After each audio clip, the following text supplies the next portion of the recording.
Views expressed and the opinions given by their guests do not necessarily reflect those of the Odyssey Files hosts, its affiliates, or its sponsors. Hey, this is Grant Wilson from Ghost Hunters, and if you ever have time that you never want to get back, spend it listening to Mike and Dave on the Odyssey Files. Oh! Kim, what are you doing? Well, I'm telling Mike and Dave, it's time to get on the show. Oh, well, the Odyssey Files starts now.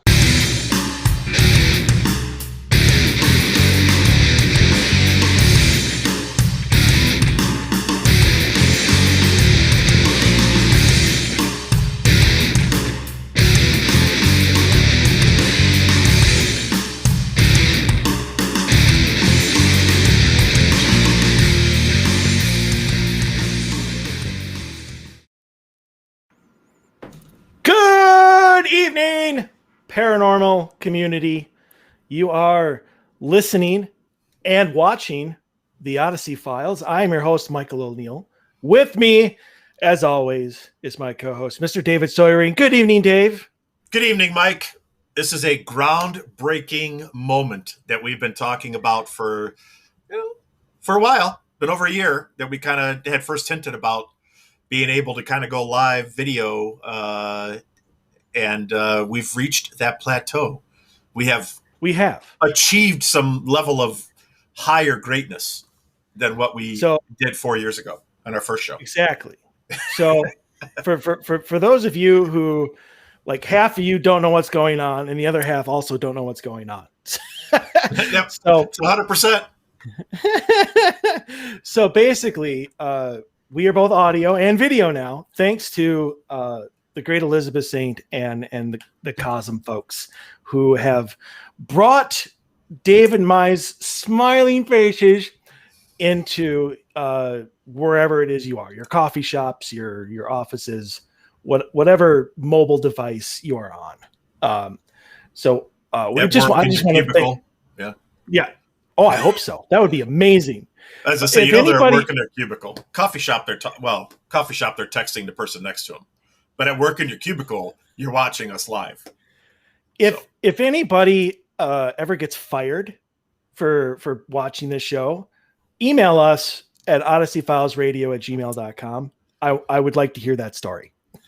And I feel bad. I'm going to feel bad. But and you're an honorary guest on the show. I don't care what your background is. I don't care. If you get fired for listening to us at work, you get the spotlight for one live show on our show. We'll talk about whatever the hell you want to talk about. You know what? Lightning just struck my head. Like the light bulb just burst. I've got a great idea. If we get enough emails of that, we could have a Victims of the Odyssey Files show. I like that. I do like that. I don't know if anybody should really strive to achieve that kind of show, but you know what? If anybody's going to do it, it might as well be us. Things happen out of your context. You can't control the world. So if it happens to you and you want your name in the pool, send us a message.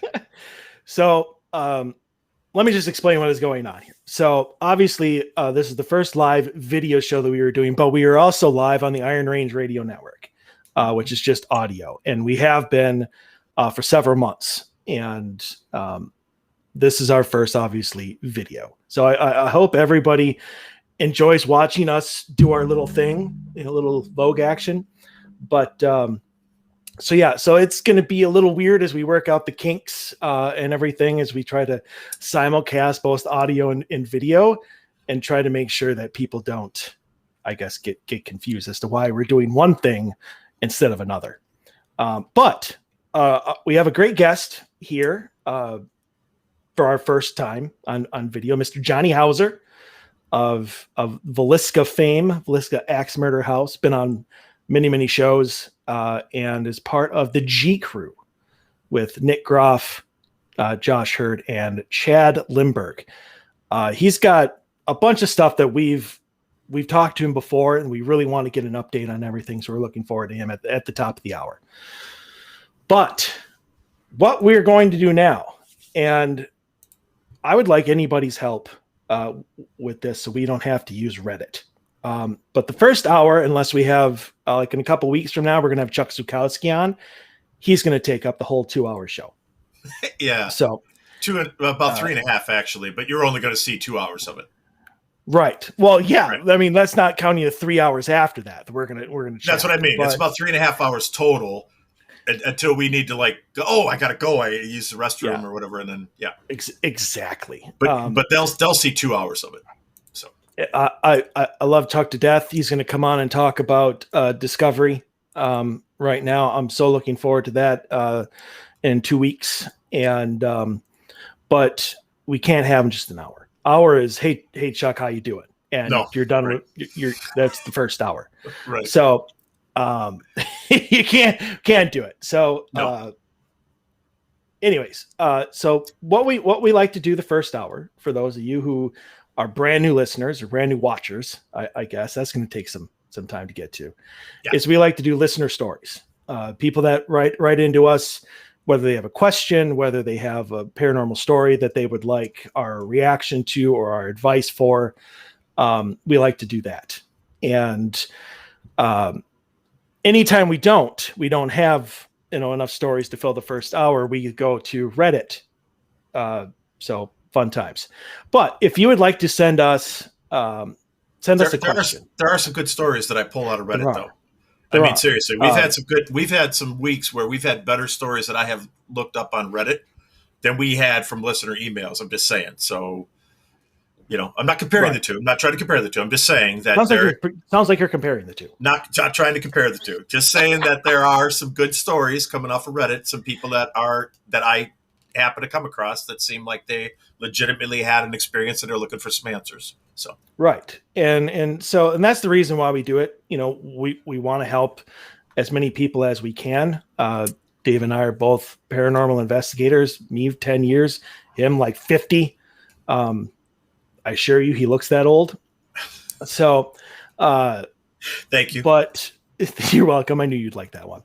Yeah. But the reason why we also use Reddit stories, even though they weren't written directly to us, is because that doesn't mean that there isn't a listener out there that might have a similar story, and that our advice or answers or anything will, may still help people. Right. So that's what we do. Just like I said, the new watchers know kind of what we're all about. So we're going to dive in right away and get to as many stories as we can. So, this one was entitled "Looking for Thoughts on the Creepiest Thing I've Ever Experienced." And I actually like this one because I was a former truck driver, and this kind of goes right along with it. So I can actually see kind of in my head what he's experiencing. But he writes in, I'm not usually real big into the paranormal personally, but something happened to me last night at work that scared the living hell out of me. And I tried Googling if anyone had ever had something like that happen and couldn't find anything. So I thought I'd try this sub and see what you guys think. I work third shift as a truck driver for an electrical supply company. I was unloading at a warehouse this morning around 4 a.m. I'm the only one in this building. I unlock the doors, disable the alarm, re-alarm when I leave. Rest of the employees get there 2 hours later. Same thing every day. Nothing weird ever happened before.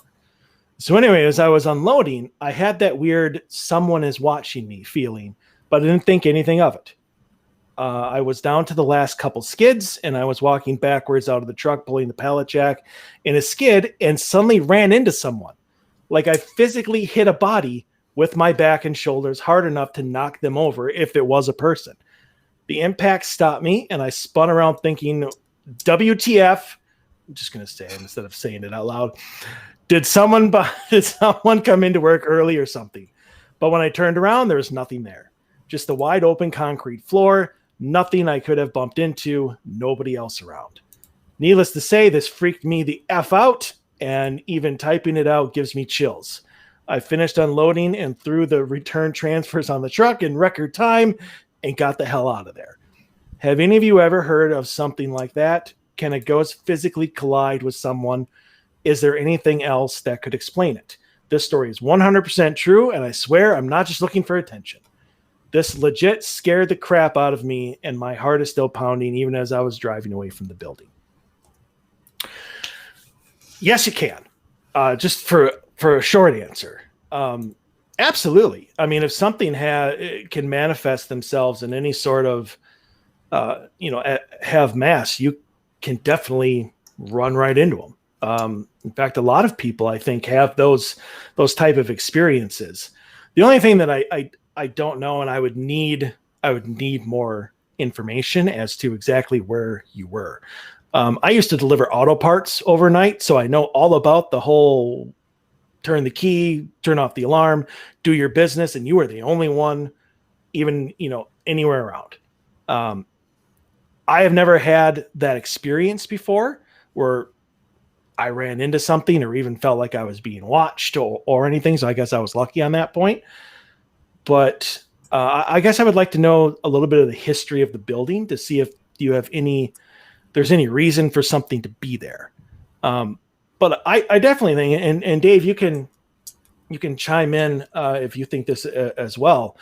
But I don't think there's any place that you could go, especially any sort of public building, warehouse, store, where there's not some sort of spirit walking around, doing their own thing. Doesn't mean that they're attracted to the place. Doesn't mean they're doing anything to try to bother you. I honestly just think that there is some sort of world beyond this world that we just do not see. And every once in a while, something happens. The energy gets built up, whether intentional or not.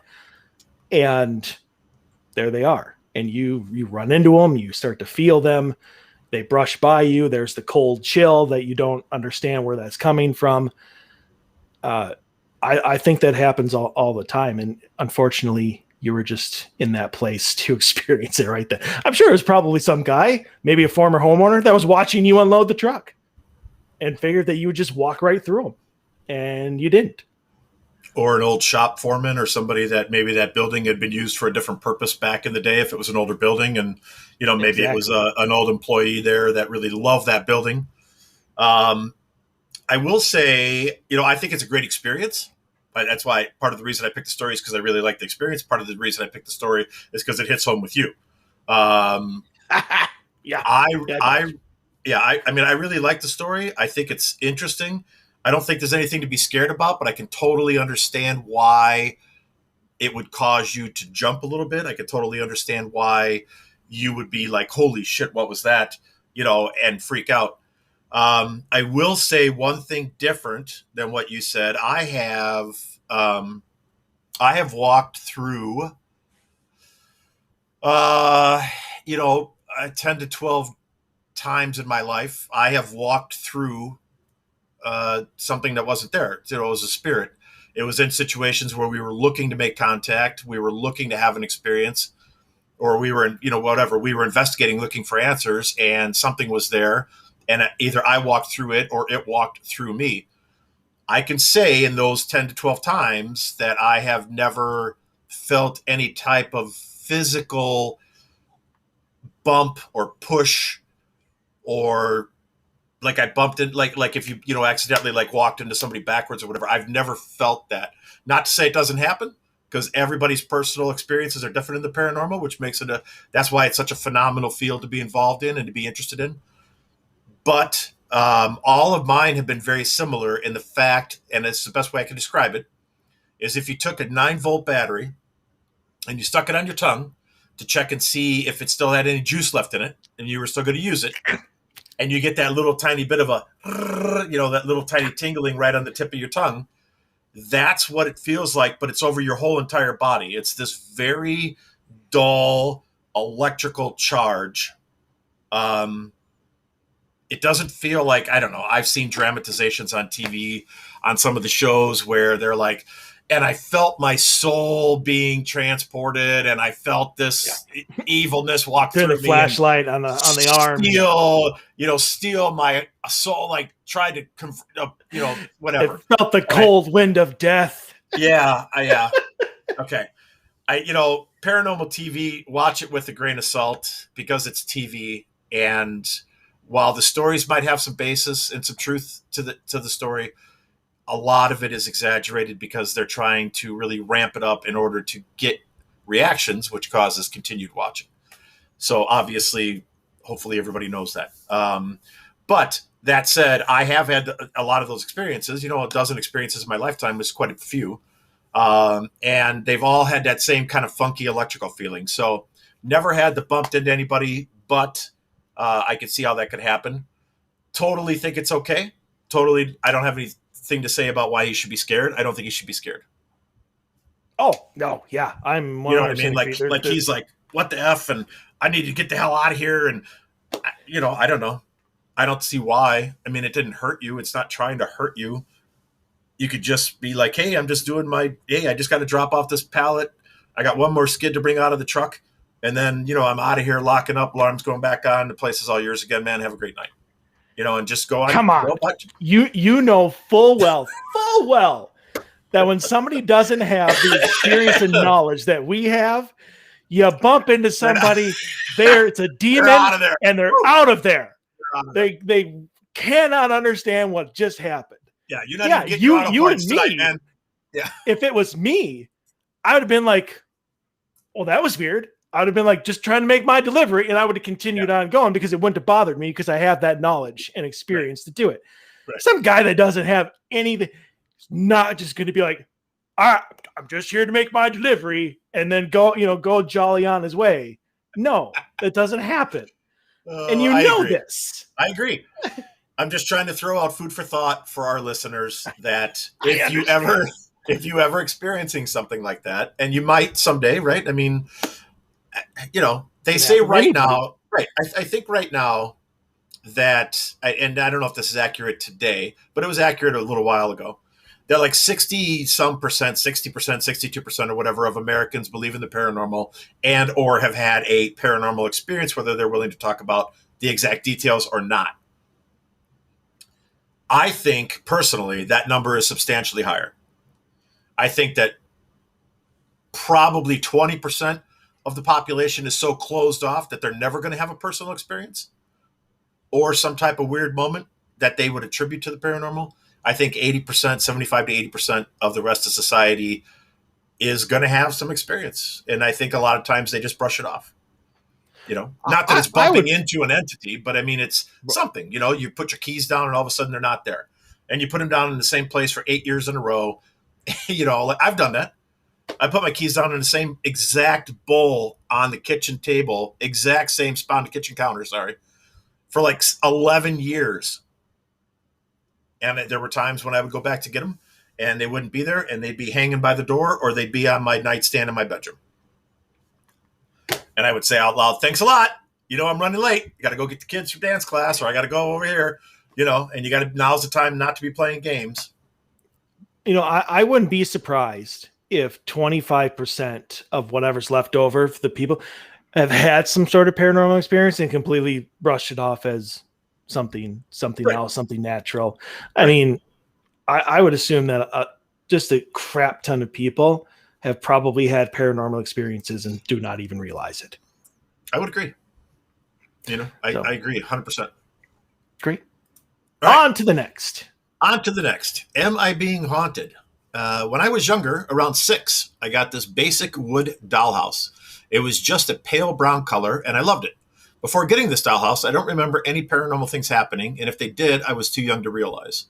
That's not true, first of all. But anyway, after having this dollhouse for around a week or so, stuff started to happen. I would hear this sawing noise outside my window when no one was there. I would hear scratching outside it too. I was terrified of being in my room. One night I had a strange dream, and it involved the dollhouse. Please remember I was still a child, in quotes. In my dream, I was playing with my dollhouse and my little pony toy. I remember hearing something near my window, so I glanced over, then went back to my dollhouse, and there was a sawing noise, and my toy now, my little pony, was sawing through my dollhouse. And for some reason, I went back to my window, and looking up behind my curtain, I saw him. His eyes were sewn shut. He looked like he was in a hospital robe, and then he smiled. I was so scared, and just writing this is making my heart pound. It wasn't a friendly smile. It was a dark, twisted smile or smirk. He looked dangerous. I often describe him now looking like a patient from an asylum. After that dream, things started getting worse. The sawing noise was happening every day. I didn't want to be in my room at all. I never felt alone. I put my dollhouse in my wardrobe and refused to touch it. I think it only made things worse. He always wanted to be outside my window, but after putting it away, it seemed like he was in the house. I started hearing footsteps outside my bedroom door when everyone was asleep, and someone would always call my name in the middle of the night from the kitchen. Then something was in my room. I would hear breathing, and my room was always cold.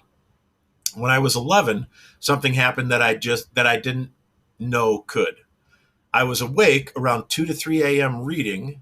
Now, that I find this to be a little strange that you're 11 years old and you're up at 3 a.m. reading, but I'm going with That's it. what I came up with that one too. Right. So I was awake around 2 to 3 a.m. reading when I felt like something punched me in the face. I got a bloody nose and woke up my mom only for her to tell me that something fell on me. And I was more than likely asleep having a dream when it happened. I didn't believe it. Something was causing me physical harm, and it was in my room. My cats would freak out in the middle of the night and leave my room. My corner unit in my room thuds and creaks at night, but never during the day. This has been happening for years, and recently I have been punched by something again. It seems more aggressive since I threw out my dollhouse as I thought it would leave me alone. The last few nights I hear something step on the creaky floorboard outside my room, but a reflection on my desktop shows nothing. I'm seriously scared that I'm being haunted by that man in my dream 12 years ago, but maybe I'm just overreacting and it's my imagination. I need help. Do you think I'm being haunted? If so, what could it be? Is there anything I can do? It doesn't seem to happen to anyone else in my family, only me. And that is the epitome of the statement right there, is that whatever this is, good, bad, or indifferent, is targeting one person in the house. And that's usually how it happens. Nobody else is having experiences because it's not interested in anybody else in the house. It's interested in you. The only thing that I question, and I already said it once, but I'll say it again, is, that they were up around 2 to 3 in the morning at 11 years old. I'm a big proponent of this, and I have been for a long time, and I still say it to this day, and I just talked about it at Para Unity for a couple of different times for probably well over an hour, and I just talked to Doug about it recently. I hate the fact that parents tell their kids to go back to bed. It was just your imagination. It's just a dream. Something fell. Okay, so I'll stop it there. In this situation, I could go on for about an hour, so I'm not going to tonight. So in this situation, right, this child is in bed, feels like something punches them in the face, and then goes to mom and actually has a physical manifestation of something, a bloody nose for some reason. Could be dry air in the house. Could be you're prone to bloody noses. Could be you were sleeping and bumped your head. It could be a lot of different things. But the kid says that they felt like they got punched in the face. So with that said, you go to your mom and your mom says something fell on you. You almost want to grab mom by the back of the neck and bring her in the room and be like, show me what fell on me, right? Show me what it was that fell on me. Was it a book from my bookcase, which is 18 feet away? Was it the lamp that's in the corner that's 4 feet away by the closet door? There's nothing above my bed. What was it exactly that fell on me and caused me to have a bloody nose?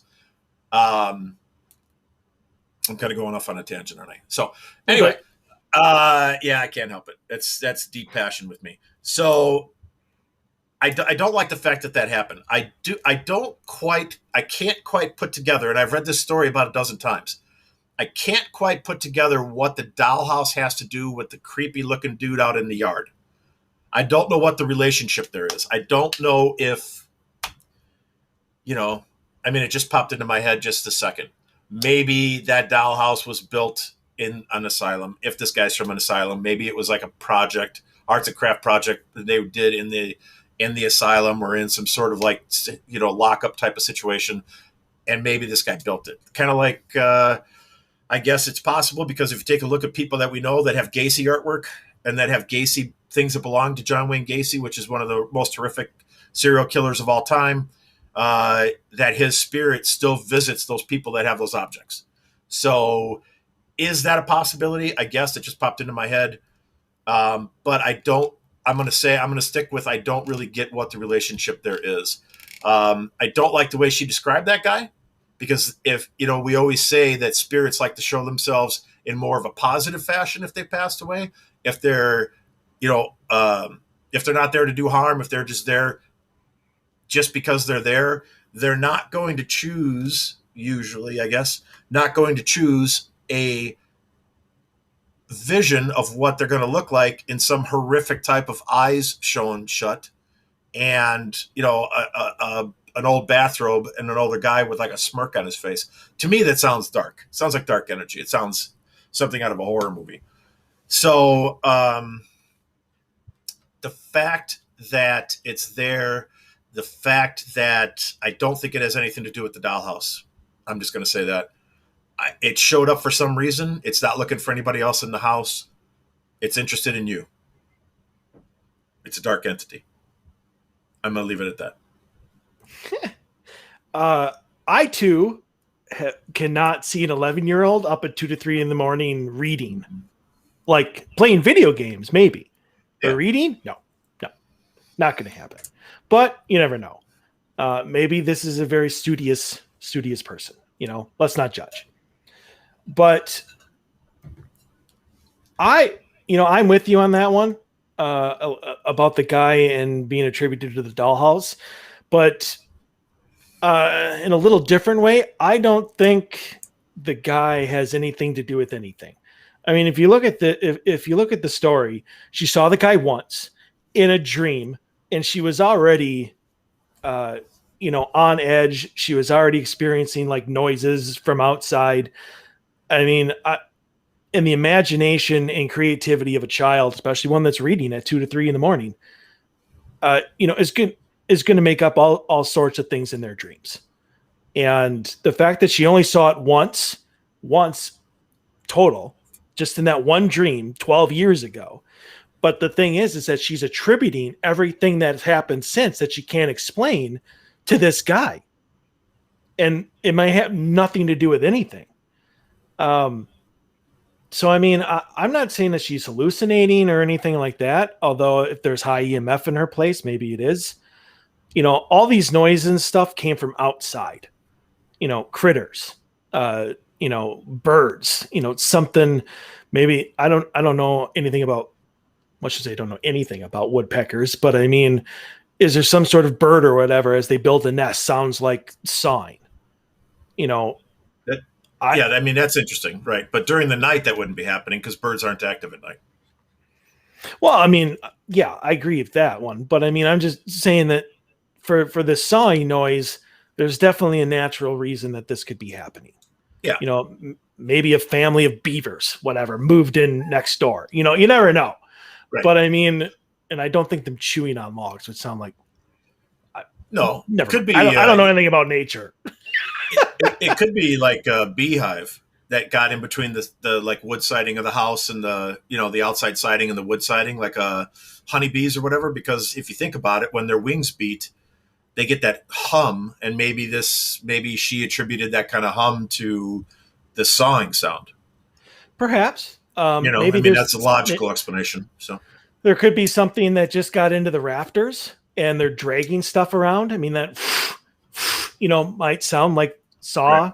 Right. There's just so many different explanations. The scratching can be rodents. I mean, there's so many natural explanations for things outside, but because she can't get it, or figure it out, it's already messing with her. It's already freaking her out, and she's just making it worse, obviously by seeing this guy in the dream, which I think is probably just a subconscious. She's trying to put a face to it. And she did, but I don't think that it has anything to do with the dollhouse or even real. I mean, it creaks at night and not during the day. Well, of course it does. I mean, that's an older house. That's, the temperature change. Every house does that. My house does it, and it's only like 10 years old. Yeah. And, you're always going to have that. I just think that she's making she's making a mountain out of a molehill for almost all of this stuff. And I think it stems from that dream. The only thing that I don't get, and you brought this, is the punch in the face. I don't get, maybe she did fall asleep and she didn't realize it. Still, obviously though, I mean, I don't know. Twice it happened, so. But years apart. I agree. But we both know factually, or at least we both believe in the fact that, that time is a man-made construct and that the paranormal doesn't live around our time frame. So if it was 5 years apart, it could have been 5 minutes apart or 5 days apart or 5 months apart for a different dimension. True. I agree with you on that one. I just don't think that that's the case here. I don't like the punching. I agree with you. That's but hyper aggressive. So. Right. But she said all she got was a bloody nose. Like there's no bruise. Like I would think that if you got punched in the face hard enough to get a bloody nose, you're going to have some other mark. And according to her story, it was just a bloody nose. Yeah. And the second one, there wasn't even a bloody nose, I don't think it said. I think it was just the first time she got punched, it was a bloody nose. And the second time it felt harder, but there wasn't any type of description of what happened. Right. But I do agree with you of the parents. I think in this day and age with everything, I think children need to be believed a little bit more than they are. Still be rational about things, but you need to be open-minded.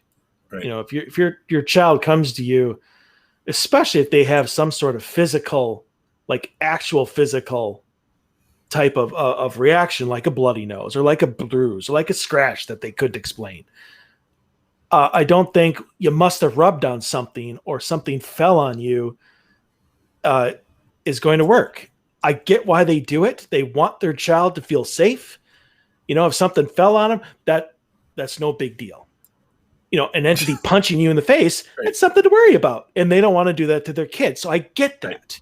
It's still a big deal if something falls on you because as a parent, as a parent, right? As a parent with 3 daughters, if one of my kids would have came in my room and said, "Dad, something just punched me in the face and their nose was bleeding," the first thing I would have done was attended to them and got them, with a wet washcloth and a cold washcloth and got them settled down and relaxed a little bit. The exact second thing that would have happened is I would have been in that room trying to determine what the hell happened in that room.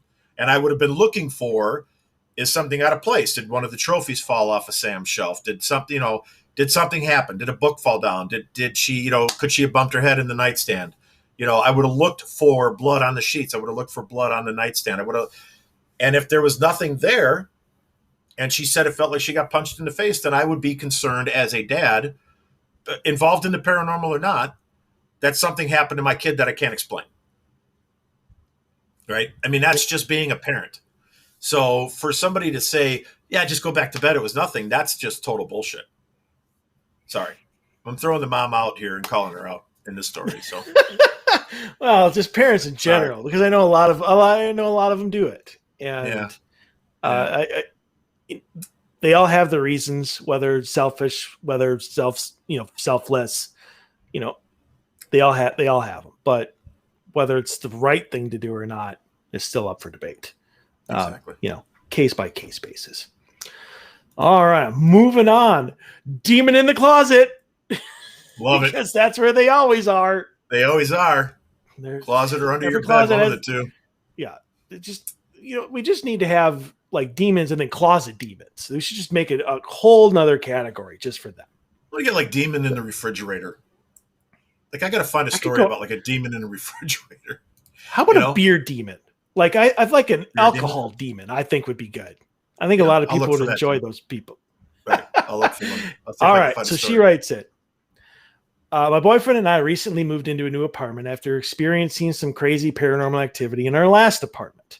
This apartment is larger and newer than our last. It's recently built, only 1 year old. It's a condo building in a quiet part of the city away from traffic and noise. It is the only building for 3 kilometers in either direction. We are on the top floor, so we don't have to listen to neighbors upstairs, and we have no neighbors beside us. The whole complex is adjacent to a forest with multiple trails and a large lake. We thought it was paradise. The first month we were there, we had no paranormal experiences, no suspicious activity. Our cat wasn't reacting to empty space like she had been before. My boyfriend and I were sleeping better and hiking all the time. We enjoyed the patio a lot and even had a little green room for our plants. We hadn't needed my cousin to cleanse the space since we moved in, so we were very positive about finally being free of ghosts and demons. I'll explain my laugh later. When we got comfortable, that's when the activity started again. It started small, as it always does, with missing keys, shifted furniture, the cat being touched by something, and of course, small noises like scratching and tapping. We ignored it the best we could. We made noise in our space and stayed positive throughout all the new experiences. One night, we couldn't ignore it any longer. We had opened the closet in the hallway to fold some sheets we had washed when the door was ripped out of my boyfriend's hands and slammed shut. We had all of our windows and doors closed and didn't have the air conditioning on. When we tried to open it, it wouldn't budge. There was no lock in this door, so we assumed it was jammed. We wedged it with a screwdriver, and when we did, we saw little scratches on the bottom of the door that weren't there before. This was the point where my boyfriend and I called my cousin to do another cleansing. During the cleansing, you can hear rapid tapping on the ceiling. We have no upstairs neighbors as we are on the top floor, and heavy breathing from the linen closet. When she was finished, she told us that she felt like we were in danger. That made us very paranoid and upset. The next thing to happen made us both sick to our stomachs. We were asleep on the couch after watching a movie when the door of the linen closet directly beside the TV whipped open. All of the linens fell out onto the floor and the door fell off its hinge. For context, the linens were all in labeled plastic tubs, and we were they were hanging on a metal bar. The tubs were not moved, and the sheets and towels were tossed onto the floor. When the sheets and towels were tossed on the floor, nor was the bar. I'm assuming the bar didn't move either. Right, exactly. Yeah. So what she's trying to say is that all the bar and all the tubs were still exactly where they were, but all the stuff in the tubs were out. Yep. Ever since then, we had the closet doors swing open and closed randomly and had towels and sheets thrown all around. My boyfriend swears that he can see a dark shadow in the shape of a small person in the corner of the closet when it opens and closes. The cat won't even go near the door as it has confined herself to the back bedroom. At night, we can hear scratching on the door and banging coming from the walls. Last night was horrible too. We were in bed trying to sleep when we heard a massive bang coming from the closet. My boyfriend was fed up at this point and screamed at it to shut up so we could sleep. We saw a black head-shaped figure poke around the corner of the door frame. It had red eyes and was solid black. We couldn't see through it. We freaked out and slept in our car with the cat. This morning, we went in to make breakfast and found most of the apartment torn apart. Nothing was damaged except a few photo frames. Luckily, we are glad we brought the cat with us. Well, that makes one of us. It looks as if the demon thing has found us again and now threatens to terrorize us in our new apartment. I'm hoping that we will continue to be safe from physical harm as long as possible, but it's not likely. I hate the fact that they're just kind of resolving themselves to be like, well, it's only a matter of time before we start getting attacked, physically. You never want to have that in your house. I think that's the victim mentality in this case, to be honest with you. Yeah. Whether it's, I'm not saying it's a demon. I just think it's the victim mentality of all this stuff is bad and it won't leave us alone. And so we've just resolved ourselves to, it's just how it's going to be the rest of our days, regretfully. I don't know what's going on, obviously, with the former residents, why, what right. The activity was there that caused them to move. But it seems like it's somewhat of the same because, she said, as it always does with missing keys, shifted furniture, and the cat being touched by something. Right. The thing about having an attachment, obviously, is it can follow you anywhere as long as you're the one that's being attached to. When people move, it takes a few weeks for them to find you, for them to do, I think, even to realize that you're not coming back. And it happens, unfortunately. But The thing that I don't want to say bothers me, but gets me about this, that makes me want to almost go with, you're just kind of you're just unlucky in your places. It is, the short black thing with the red eyes, the fact that you're right next to a forest that has trails and everything. Like I almost want to say, especially with the lake being there as well, I almost want to say that maybe you've pissed off an elemental. How many trees were torn down to make room for that condo? Um, Did you pick something up while you were out hiking through the woods and bring it back to the house because you thought it was pretty? maybe. I mean, We've heard stories of that, even from Sarah when we were talking about the fact when the guy was on Naked and Afraid and found a walking stick and brought it, off the island because he really liked that walking stick. It fit his hand good. It was great for like a little defense and for getting through some of that brush. Then he brought it home with him because he liked it. And all that shit started happening to him after he got home. yeah. And he went and returned the stick and everything got better. So, I mean, that to me, that's like, makes a lot of sense that that's what it was. You picked something up, you didn't have permission, you brought it in your house, shit started happening, you returned it, things got better. Yeah. I mean, I definitely don't think it's a demon, because that's just not how they work. That's not like their game plan. They don't just start swinging doors open and closed, linen closets and stuff. And this just has, to me, it has all the makings of, a trickster, something that is trying to be very mischievous, but also scare the living hell out of you. And it just really has all of the, like the essence of an elemental haunting, where something, and I don't even think it's your fault, but you're in the wrong place at the wrong time. So, I mean, that's mine. Without more information as to what happened in the former home to compare it to this one, I can't say whether they're connected or not. And it's not just bad luck of where you live. I agree. I'm not against that elemental thought whatsoever. I don't know that it would fit in with their previous home and their previous experiences in like the last home they lived in. But it certainly could be a reason or an answer as to what's happening in this house. But to me, this sounds like the absolute classical poltergeist type experience, right? You've got doors being slammed shut. You've got things like linens being thrown around, like somebody's pissed off at the linens. I hate that colored towel. Just starts throwing it out of the room.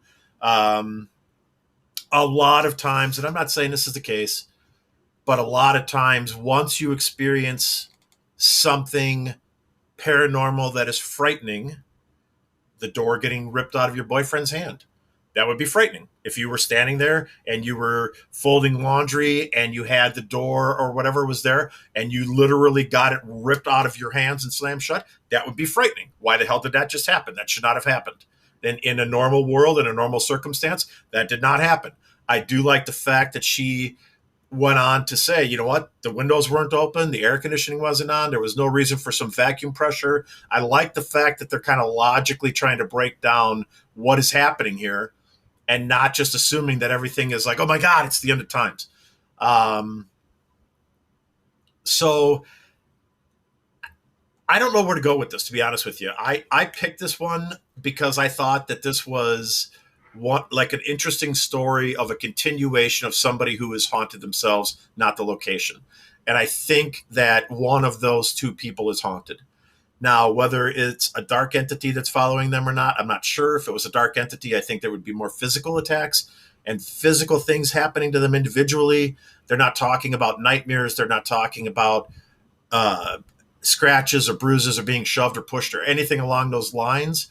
They're talking about things happening in the house, like doors closing, linens being thrown about, missing keys, shifted furniture, the cat being touched.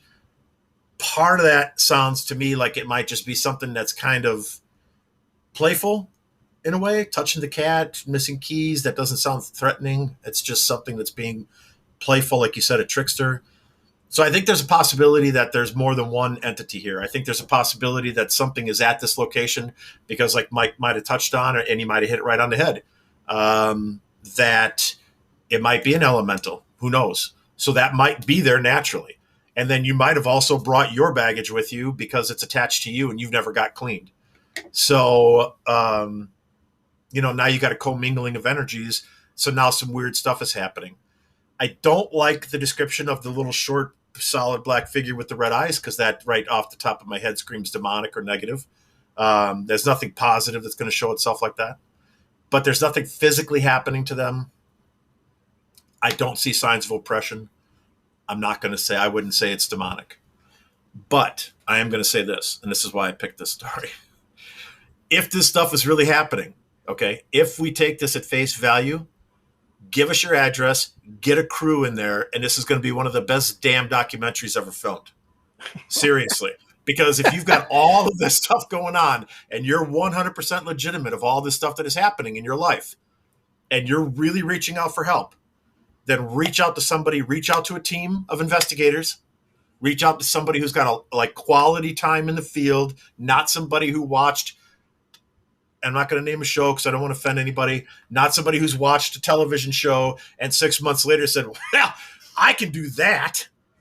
No, you can't. You can go through the motions, but you can't do it. So reach out to a qualified team, get some documentation for what you're experiencing, right? Nothing makes a person feel better than being able to turn to somebody else and say to them, I experienced this. What did you find? And they say, you know what? We got two great photographs. We got a video clip, and we've got 7 EVPs, and they all back up what you said. To me, if I take myself out of the context of being involved so heavily into paranormal, that to me would make me feel good. I would be like, thank God somebody else is seeing this. Somebody else is witnessing what we're witnessing. We're not crazy. We're not insane. Now we know something's here. Now let's take the next steps to address what it is and get rid of it. And so call Amy Allen, or call, call a qualified, call Chris Fleming, call somebody who's a good qualified psychic medium that can come in the house and move entities on, or cut cords. We have friends that can cut cords. So just take the next step. Don't be the victim. They're being the victim here. So. They are, because they're the ones being victimized a little bit. I'm just saying, but they're playing the role of the victim. They're not doing anything to better themselves or make it better. So, but the one thing that I didn't say this before, and that is the whole cousin cleansing thing. Yeah, I didn't like that either. I didn't touch it. I left it alone. Well, I mean, it's not like it's not that I don't like it. It's the fact that obviously it does not work. So continuing to do it is the very definition of insanity.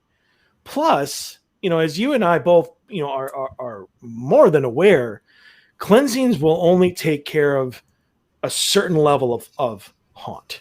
Especially if all they're doing is using sage. Like if they're just walking around with sage and being like, you cleanse this place, or whatever, all that does is lower the energy level.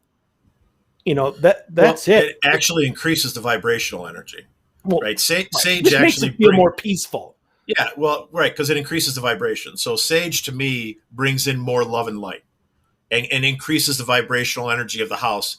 Negative entities are lower vibration. When the vibration is high enough, it becomes uncomfortable for them and they leave. So that's kind of how sage works. Whether I'm 100% accurate or not is irrelevant. That's just my interpretation of how sage works. Right, but it's not a permanent solution. No, it's not. You have to make lifestyle changes and life changes in order to get rid of attachments. It doesn't even have to be attached to them. I mean, if it seems like it moved with them, is what I'm saying. It seems like it moved. They had previous experiences. Now they go to a brand new place and they're having these experiences again. I'm going to say one of them has an attachment. Right, but I'm talking about the cleansing here, and that is, if you're dealing with an intense spirit, especially an intelligent one, all the cleansing is going to do, it might give you a week, might give you 2 weeks of peace, and then it's going to come back and it's going to be pissed that you tried to get rid of it. And especially, let's just go down the road of an elemental again. Cleansing ain't going to do anything anyways. You can't get rid of that. So. No. You can't bring in a priest and do a full exorcism yourself. You can't get rid of an elemental that way. You have to bring in a shaman. So, or something well, along those lines. An earth well, magic really, type of person. all you can do is appease it. Well, You that's just what I mean. You'd have to bring in somebody to make peace with it, Right. which would not be a Catholic priest, and it would not be No, your cousin no, with definitely sage. not. It would be somebody like a shaman or somebody who practices earth magic that could reach out to it and make peace with it and be like, hey, these guys aren't the ones who cut down the forest, leave them Right. alone. So, well, I don't know about the whole leave it alone thing, but these guys are not the enemy here.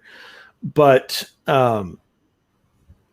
for people who just think that cleansing is the universal, solution to a haunting, it's not. And that's another reason why you need to bring in a reputable team or parapsychologist or a reputable medium. Anybody who can use whatever gifts and talents they have to find you answers as to what is actually going on, because then you can take that and find the correct solution. If you're dealing with somebody up here and the sage is only going to take people down here, you're not going to get rid of it. You're always going to have it around. Right. So information and knowledge is your best bet right here. And you got to bring your own positivity, right? And like I've said a million times, and I'll say it a million more times before my time comes, you have to take back your space, right? You can't be afraid. All right. So I know it's easy to say. You can be afraid, right? You can have fear because obviously this person's afraid. There is a lot of claims going on here. There's a lot of reasons for somebody to be scared that is happening in this story. Yes, you could be afraid. Empower yourself with your family. Bring people in that are skeptics. Bring people in that aren't tied to any one specific thing, but just have a lot of love and light and energy around them. Somebody who's just very positive, a very positive individual. Bring them all. And then use that energy in the room as your support group to say, this is my space and I want my space back. And if you want to coexist, we can talk about that. But right now we're not coexisting. You're terrorizing me. You're making me afraid to live in my own house. That shit's going to stop one way or another. Whether it's I have to move, whether it's we get rid of you, whether it's whatever the case might be. However the solution is, whatever the solution is, that's going to be the ramification for whatever's going to happen down the road. That's going to happen. But I would, at this stage, I would bring in as much positive people as I could, and I would have like a group intervention of positivity and just try to make that homeowner feel empowered so that they can decrease their fear and increase their ability to live in their own space without being afraid all the time, which I think is important. And I think people bypass that too often. But all right, let's see. We got time for one more. Yeah, I'm looking. I like the kind of abduction one. I'm not sure if I want that one or the battery one. Let's do the battery one. Yeah, it's shorter. We'll save the other one because I like the other one's going to be a longer conversation. So, all right. Baby toy cries without batteries. My 19-year-old daughter decided that my granddaughter, her niece, at 4 years,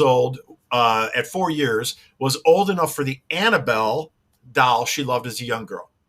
That's a great start right there.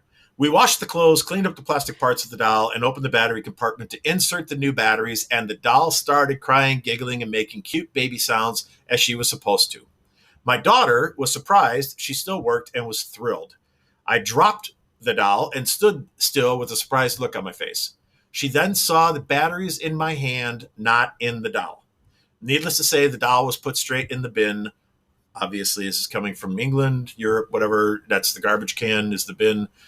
Scared the living daylights out of both of us. Now, this gets better. I didn't choose this one because of that. I chose this one because of people writing in below, and I do this sometimes.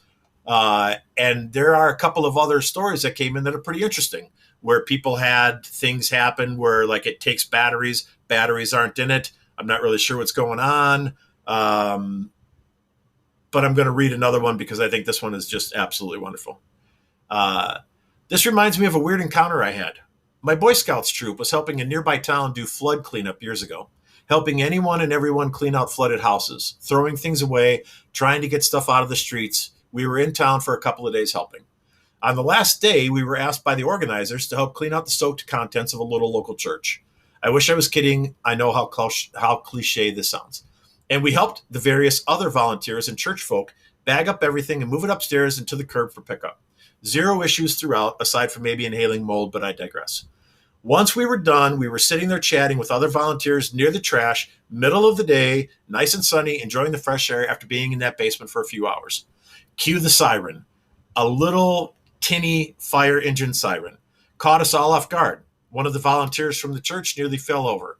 Being curious boys, we searched through a few bags and found a toy fire truck blasting away. We figured the thing got messed up by all the water, so we decided to check the batteries. I'm going to assume they meant check the batteries. Problem is, it has no batteries. Mind you, that we spent a few minutes looking for this thing. This is interesting, I think. And it was still blaring its little siren. Again, being boys, we decided it came from a church basement and was therefore cursed or something. I personally took a shovel to it until it stopped. We laughed about it, made a few jokes, and started to wander to the next house that needed help. The little siren went off again. So we hit it with nearly every tool we had at hand, tossed the pieces in the bag. I think you got it. And ran to the nearest pickup site instead of leaving it on the curb. Weirdest toy I've ever encountered. I like that because I almost like that story better than I like the original story. So I don't really have an answer for this, I guess, per se. But I'm curious, what are your thoughts? And I think I think we should ask Johnny this too, as a question when he comes in tonight. What are your thoughts on how something like that, not necessarily the first one in this instance, but I'm thinking of the second one because I think that the writer wrote it right, hit it right on the head, that we were looking around for a couple of minutes through bags in order to find this toy that takes batteries, and it was still going off. Not like it went off for 3 seconds, 2 seconds. Somehow we moved it and maybe it had some sort of battery charge left in it, somehow in a capacitor inside the toy. I get it. That can happen. I've actually witnessed that myself. I have seen things without batteries actually work for 2, 3 seconds, 4 seconds, and then shut off, but not for minutes. Not for minutes, right? Not even 30 seconds. It ain't going to happen. There's no capacitor in some old tin toy that's going to have any type of capacitor capable of electrical storage for 30 seconds. So what do you think is happening in that situation? What do you think is going on? Why is that sucker going off? Well, I mean, because the one reason that I wanted to choose this one is because the old toy thing is a big, is a common occurrence in the paranormal. A lot of people get freaked out about it. It is. And it is. I read one of the comments about there being like a little sub battery or whatever that recharges, when you put the real batteries in. And so when you take them out, it may have just a little charge left. And as you said, 2-3 seconds, that's all it takes for that doll, to giggle and cry, especially when you're moving it for the first time in a long time. Right. So, I mean, I definitely don't think that there's anything paranormal with the Raggedy Ann doll that they were messing with. It's not the Annabelle doll. I like how she it's calls a it the Annabelle doll. I chose that though because of that too, is because I really like the fact that she dropped the Annabelle on there. Like, we got the Annabelle doll. Nope, you don't. Which already means only one Annabelle. They're primed for any sort of actual some sort of experience, because they know what Annabelle is, right, and they know they're holding the doll. Right. But the fire truck, I don't know.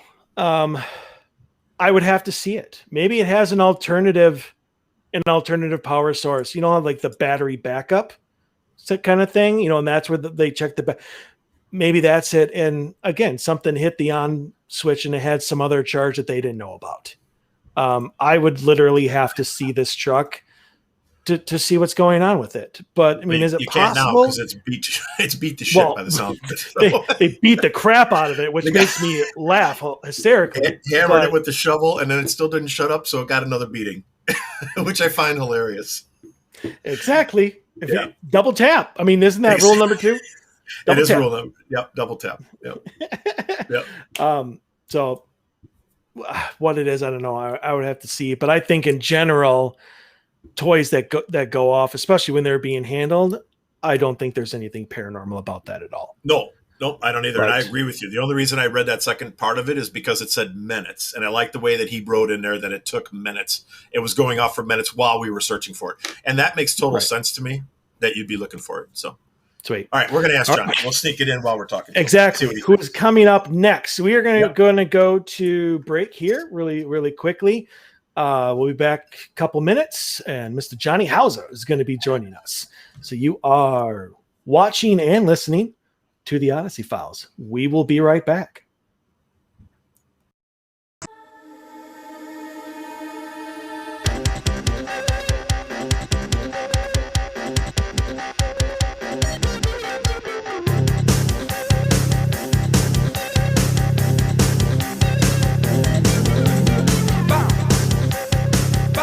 Hi, Tom Bodette. If you can hear me, then you have an internet connection, which means you can do cool things online, like listen to streaming radio, obviously, or watch a video of a monkey washing a cat. Let your freak flag fly. Or you can book a room at a great price at motel6.com. Isn't the internet wonderful? Everything you want right at your fingertips, and whoa, did not need to see that. I'm Tom Bodette for Motel 6, and we'll leave the light on for you. Unexpected reactions to smart financial decisions brought to you by feedthepig.org. Well, I finally did it. My student loan is totally paid off. I can't believe it. I can't believe it either. I paid more than the minimum each month, and soon enough, it was gone. So you're just giving up? Giving up on what? The life of luxury. Egyptian cotton, caviar Thursdays, designer everything. What are you talking about? Our plan. What happened to winning the lottery and mastering the art of the perfect mimosa? Hosting galas, wearing enough jewelry to require a bodyguard, vacationing in the French Riviera, and then buying it. I just thought maybe it was time to prepare for my future. You know, set some financial goals, make some smart investments, open a 401k. Financial goals? Investments? A 401k? You are horrifying right now. Listen, if winning the lottery were easy, everyone would do it. When it comes to financial stability, don't get left behind. Get tools and tips for saving at feedthepig.org. This message brought to you by the American Institute of CPAs and the Ad Council. Northern Tool and Equipment. So me and the boys head out to tailgate today and find some other fans in our spot. Well, it happens. Cheering for the wrong team. Oh, this is war. Even worse, they've got this couch set up and everything. A couch? Yeah, it's sectional. All right, first thing, don't ever use the word sectional again. Done. Second, I want you to grab a 4,700-pound tow chain with J-hook and grab hammer. Throw that on the back of your truck. Got it. Now you're going to Hail Mary the J-hook over the end of that couch. Time to find a better spot for your new friends. That should do it. There's no problem a little horsepower can't solve. Northern Tool and Equipment. Taking a family of 5 to the amusement park can cost a small fortune. Oh, yeah. So to save some money, we thought, hey, let's bring the amusement park to us. Yeah. Go ahead. All right. Step right up, young man. Are you ready to ride the wacky waterfall? That's just the bathtub with the shower head running. Nope, it's the wacky waterfall. It's the shower, Dad. Waterfall. Wacky. There's an easier way to save. To get a free rate quote, go to geico.com. Then buy online, over the phone, or at your local Geico office. Green light. Hey, girl. School zone. I'm getting hungry. Car changing lanes. You want to meet me for pizza? Stop sign. Intersection clear. Yeah, street. Pizza sounds good. Ballin Street? Girlin Street! It's hard to concentrate on two things at once, like texting and driving. Stop the text, stop the wrecks. How will you stop texting and driving? Tell us at stoptextstoprex.org. Brought to you by the National Highway Traffic Safety Administration and the Ad Council.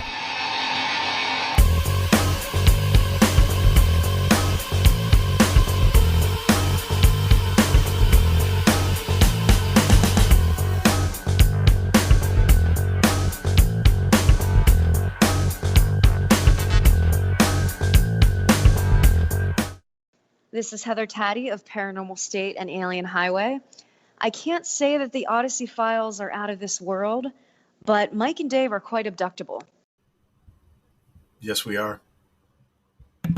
Well, we're back, and I was going to say, yes, we are.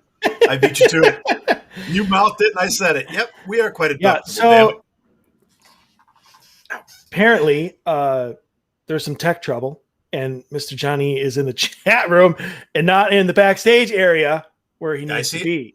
I see him in the chat room. And so once he figures out how to get to the backstage area, we will continue. So until then, okay, let's just sit here and look at each other uncomfortably. No, that ain't gonna work. But I know. I'm just kidding. He's here. So there you go. Until then, turn off the speakers, Johnny.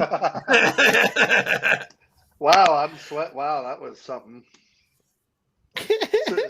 So I was gonna say I really do. I really don't need to hear my own voice. No, I decided to go with my phone because my internet connection is just messed up. So then I put in the thing, and it's like Safari.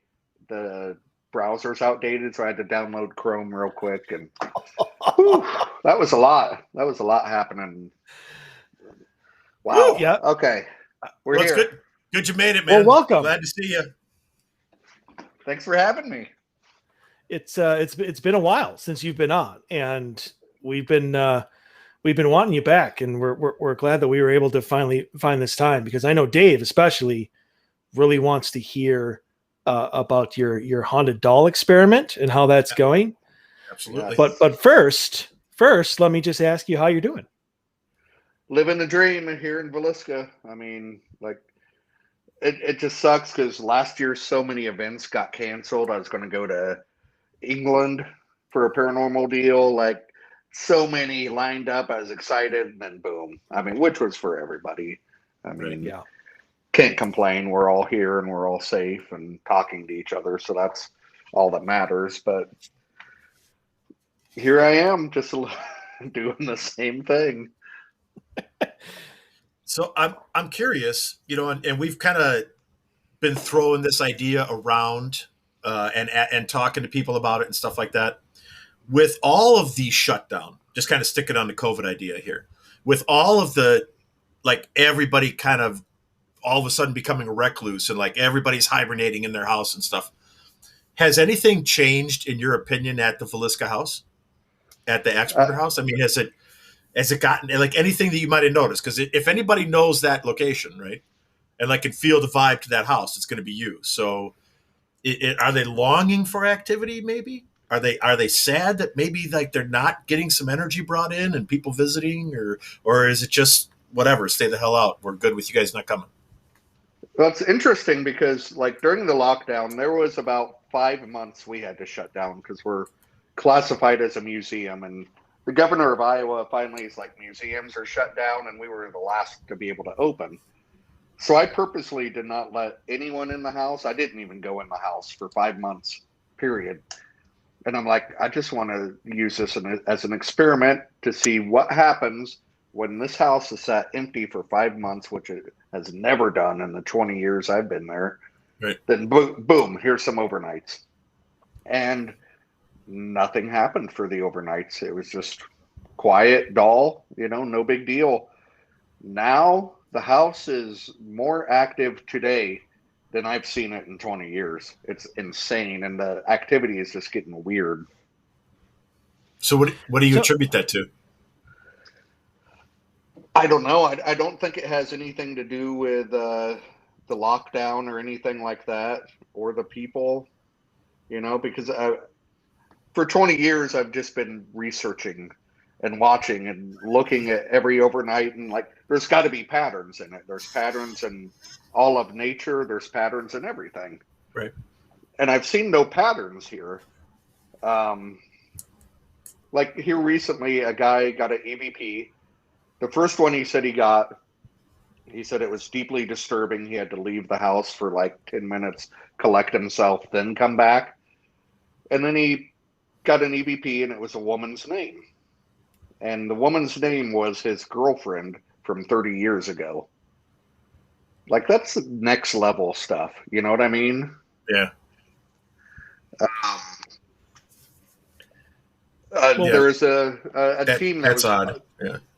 There was a team that was going live on Facebook, and it's pitch dark. They're in the kids' room. It's just a black screen. They're asking some questions. All of a sudden, it just a flash of light, and it's a pause for a minute, and then you hear them, "Holy blank, what was that?" and they instantly checked the house and the room, and there was nothing.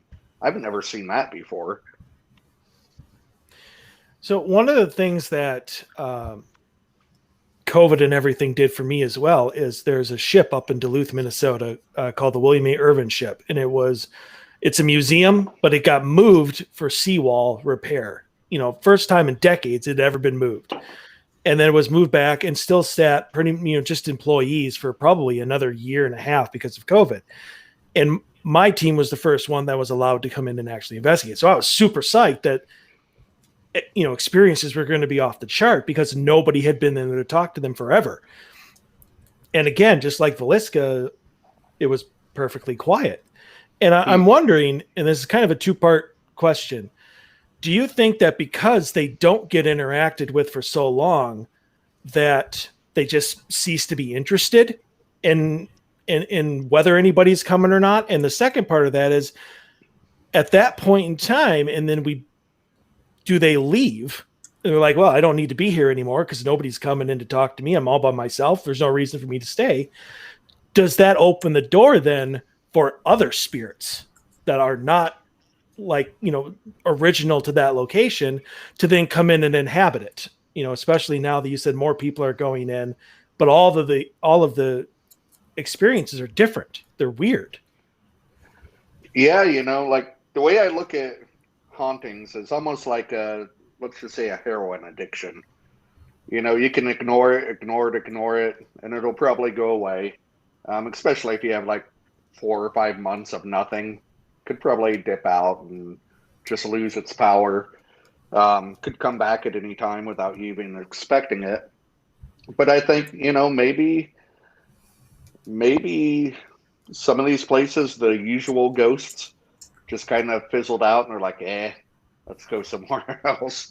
And then maybe it's just some new stuff popping in. I think these locations are like subway stops where anything can hop on and off. It makes sense. I mean, from all the stuff that we have found in years of investigating, I've been thinking that for a long time, is that I think you have your core group. Like for the Villisca Axe murder house, especially, I think because of the tragedy and the horrific acts that happened there, part of me thinks that they're kind of stuck a little bit there, whether that in a morbid way, they're kind of attached to that place, not in a positive way, but kind of in a shitty way. But I think they're still kind of attached to that place, whether they like it or not. But I also think that they probably travel. Maybe they go to Melbourne Manor, right? Or maybe they hop to Farrar, or maybe they hop, who knows where they're headed to, but maybe they travel freely, because that's the whole concept that you hear. You talk to a bunch of psychic mediums and people that we all know, that we've all worked with, right? And one of the first things they'll tell you is that when you pass away, your spirit, you're free reign to do whatever you want to do. So you've never been to Alaska and you want to go to Alaska, boom, right? There you go. You can go to Alaska and check it out. I've always wanted to go to Greece, on a Greek cruise, and I've never been able to either afford it or the timing's not right or whatever. So when I pass, it's on my bucket list. When I'm on the other side, I'm going to Greece to check it out. I'm going to go hang out for a little while, whether it's a month or a day or a year, or I don't know. I'll determine that when I get there. But I think that happens more frequently than people think it does. Do you agree with that? That, people don't necessarily think that spirits travel. I think people think spirits are stuck in a location. I don't think that's the case. I don't think that's the case at all. I never heard of that till Beetlejuice with the sandworm. If you want to go that far with it, let's say a guy hung himself on the 3rd story of a mental home, and that mental home is demolished. So now there's a ghost 40 feet in the air walking around. No. And if you want to go even further than that, we all know that the cosmos is expanding outward, because in 150 billion years are worried about the big rip where the fabric of space and time is just ripped apart, right, and everything stops. Right. So the world is not even where it was 100 years ago. You know what I mean? If you want to get that deep into it, if you think that they're stuck in a house, you really kind of have to go that deep into all of it. And it just doesn't make any sense at all. In fact, we did a documentary with Josh Hurd and Brush with Evil 3. We were at one group was at Malvern Manor, one group was at Sally House. We had these envelopes with questions in them. Nobody knew what the questions were. They were written by a different party, and everything was time coded to the same internet website. So at exactly this point, I'm to ask a question, and it was like, "Hey, my friend Josh is at the Sally House in Kansas. Can you touch him on his left shoulder right now?" Different experiments like that, and it worked. So that to me just kind of proved that, yeah, they can go back and forth. They can go wherever they want. Sweet. Well, then, do you think now that you're not dealing with Sarah, you're not dealing with Ines? Do you think that you are dealing with the next generation of the Villisca Axe Murder House spirits? Villisca 2.0 as well. Yeah, the millennials of the Villisca Axe Murder House. God, I hope not. But I think so. I've been kind of vocal on this here in the last 6 months, and I think I'm upsetting a lot of Axe House purists. But what I know they existed, but right, there's a few that get mad at me, but I don't care. I don't think the family's there. Period. I think that something was there before this even happened. So, Villisca, there's no Villiscas on planet Earth, period. This is the only Villisca. The name means nothing. It's because it's Waliska, which was Meskwaki for evil spirit. So Reverend Kelly said a shadow gave him the weapon, told him to kill, felt like he was being led beyond his own control. That's almost word for word Ronald DeFeo's first confession with Amityville. Yep. How do you kill 8 people in a house? No one wakes up. How do you kill 6 people in a house? No one wakes up. Right. Then you get the guy in the 60s that lived there. He's sharpening his knife with a sharpening stone. All of a sudden he stabs his hand with a knife. He snaps out of it, wraps up his hand.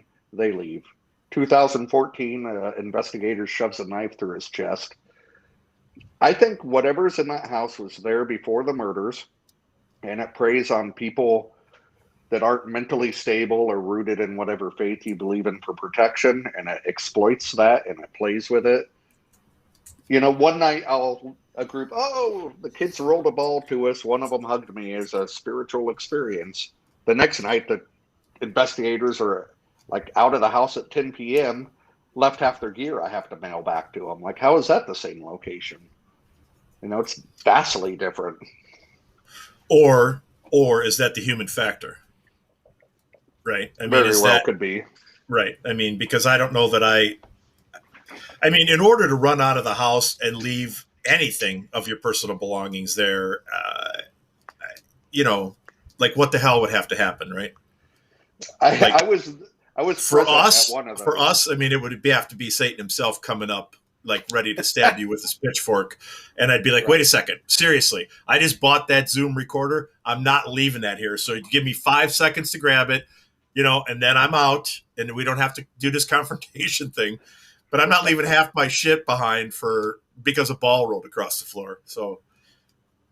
I will say I was there once for a gentleman. It was Chris Stedman. He drove 12 hours up from Kentucky, and we were going to investigate the house together that night. He's a good buddy of mine. And that's when he's doing a spirit box session in the house. And I'm just in the doorway, kind of spaced off a little bit. He's like, "Tell me who you are." And it's just blah, blah. I can't hear the spirit box. Like, I'm half deaf half the time anyway. So all of a sudden, Chris comes barreling through the doorway out the back of the house. And I'm like, Chris is a big boy. If he's running, I'm right behind him. So he goes out the door and he face plants down the wheelchair ramp and just boom. And I'm dying laughing because it's hilarious. And he's like, check your backs. It's like, why? I was like fresh in the game with teens and stuff, And so we're all checking each other's backs. He takes off his shirt. My buddy Roe from Chicago and this is how long ago it was, had the camera with a flash, like a real digital camera. Yeah. And he's taking pictures, and each flash, the line, like the scratches are appearing darker and darker and darker. And Chris would not go back in the house. He made us go get his gear. And he drove 12 hours straight back to Kentucky that night. And he'll probably kill me for telling this story, but he would not go back in. I didn't want to go back in, but it's like, I got to go to work there tomorrow. So one way or the other, I'm going back in. Well, then. Go ahead. Go ahead, Dave. I was going to say, do you think do you think then that the house is gotten to be almost a mirror for the energy that people bring in? So if you bring in positive energy, all you want to do is play with the kids. You just want to talk. You get a hug and you get the ball rolled across the floor. You come in with, I'm going to talk to that killer. I'm going to confront him. I'm going to challenge him. Let's get this party started. And you get your ass kicked, in response. Do you think that the house has gotten to the point where it's now just a reflection of yourself? 100%. And it's weird you say that, because you just took the words out of my mouth that I tell most people. It's just like, the house to me is like rose red. It's its own entity completely. And it's a mirror. It reflects who you are deep down inside, right back to you times 10. So if you're a good person, you're going to get good stuff. If you're just a dick, well, have fun with that, All right. So this sounds kind of reckless and dangerous. So I'm going to preempt it by saying that. But have you ever given any thought to experimenting with that concept that you just kicked out there? Have you ever thought about having like an actual, somewhat controlled experiment where you bring in a bunch of people that have the I'm going to beat my chest and we're going to get into a fist fight and I'm going to kick that killer's ass for what he did mentality people, men or women, probably would be more men, I would think, but men or women. And then and maybe do like a week straight, like every night, a week straight of that. And then like bring in nothing but love and light and people that want to be with the kids and people that really feel sad about what happened there and have nothing but remorse and compassion, and just fill that space with love and energy and high vibration. And then document all of that and see if that house truly can go 7 days of I'm going to kick your ass and immediately turn. And for the next 7 days, go, I love you and I want a group hug. And I know it sounds reckless, and it is reckless to send in that type of mentality to a place that potentially could be violent. But from an investigator's standpoint, who's been doing it for a long time, sometimes you need to do shit that isn't necessarily status quo in order to push the boundaries a little farther. And we all know that. We don't like to talk about it a lot because we get criticized for saying it. But we all know that's what has to happen to expand the outside parameters of what we do. I absolutely agree. And I kind of, about 12 years ago, I kind of did an experiment very much like that. It was in South Texas with Brad and Barry Kling from Ghost Lab. And we got a location, just a generic fake house. It wasn't a real house, but nothing happened there. And we put out Craigslist ads for women, teams, people that are into it, fans, people that don't believe, whatever. And one group, I'd tell the story, oh yeah, this is grandma's house, and like you can smell like brownies cooking, and she'll hug you and stuff. That's the experience they had. The next team, oh, the doctor killed a bunch of people. They're still finding bones in the body pits outside. They had a bad experience. And then it'd get to the point where I'm like, did you hear that? And they're like, what? I go, I just heard a voice. I think I did too. What did it say? And I would make this like ridiculous noise. And they're like, oh my gosh, I did hear that. Well, as the week went on, we were getting evidence of grandma, of the mad doctor. And we did a documentary on it, and I didn't put it out because a lot of it were paranormal teams. And like halfway through the experiment, Brad and Barry Kling would come walking in like To Catch a Predator style and do the, why don't you guys have a seat?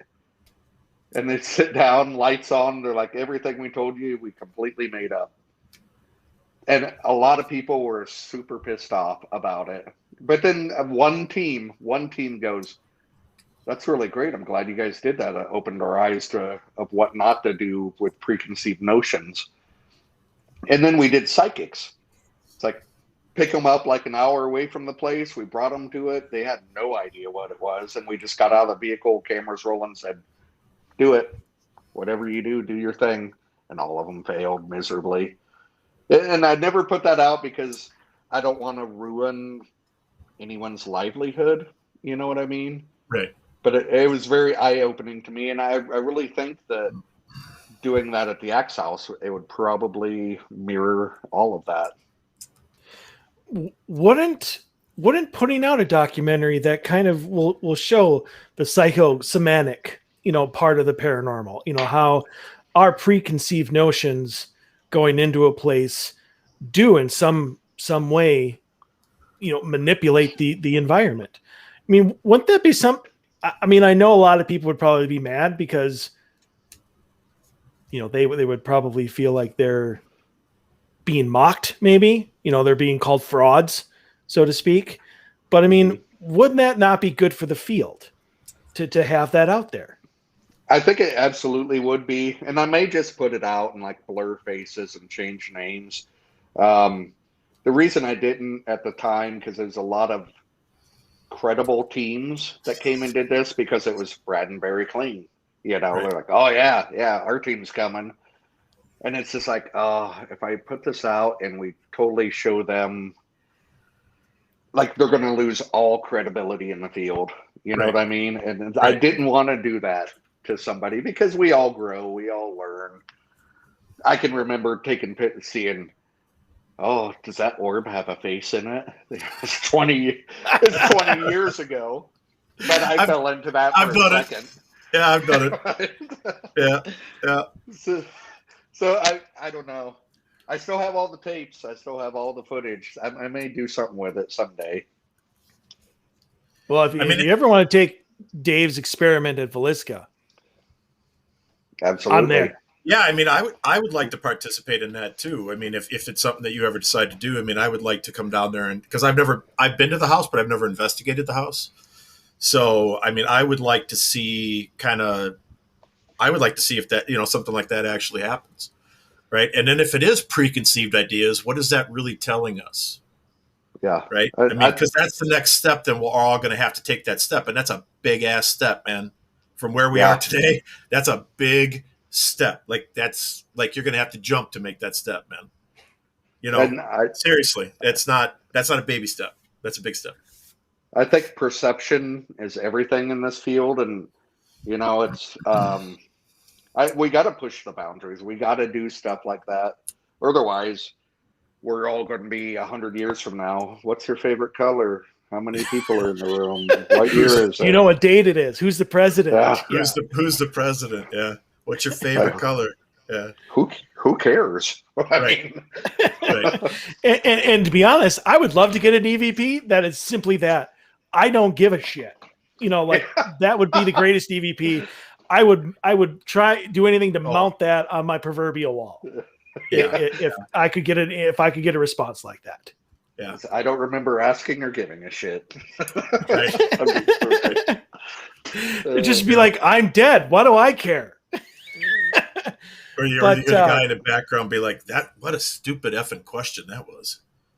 And I used to go in the Axe House all the time, and everybody does. Who killed you? Who's the one that killed you? Who's the killer? Right. And everybody was getting different names, and nobody knew the names until I went back through the old detective notes. Detectives questioned people for 5 years. There weren't 3 suspects: F.F. Jones, Andy Sawyer, Blackie Mansfield. Every TV show talks about them. And they were suspects along with about 100 other people. You got a murder in a small town with 5 years of gossip.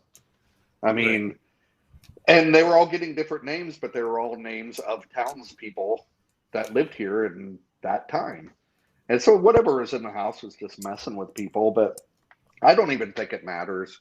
That doesn't matter at this point. Everybody's gone. Like, to me, the house is something totally different. Like, Monday, I got a Facebook message. A lady goes, my daughter and I took a day tour, and they haven't spoken for years, and they were fighting and never got along. And she goes, "What do you know of all places that made us bond? The Villisca Axe Murder House." They said they bought a book. The daughter's out of her shell. They're reading it together, writing notes. She's like, "Thank you for that moment with me and my daughter." And I think that's what the house is just love your family. Like, love everybody. I mean, it's not that hard. If we are the only form of life in this entire cosmos, how special does that make us, and how bad are we just screwing it up, you know? Majorly. Pretty bad. Yeah, but pretty bad. Yeah. But speaking of screwing stuff up, so you're taking a doll that you're majorly trying to screw up. Oh yeah.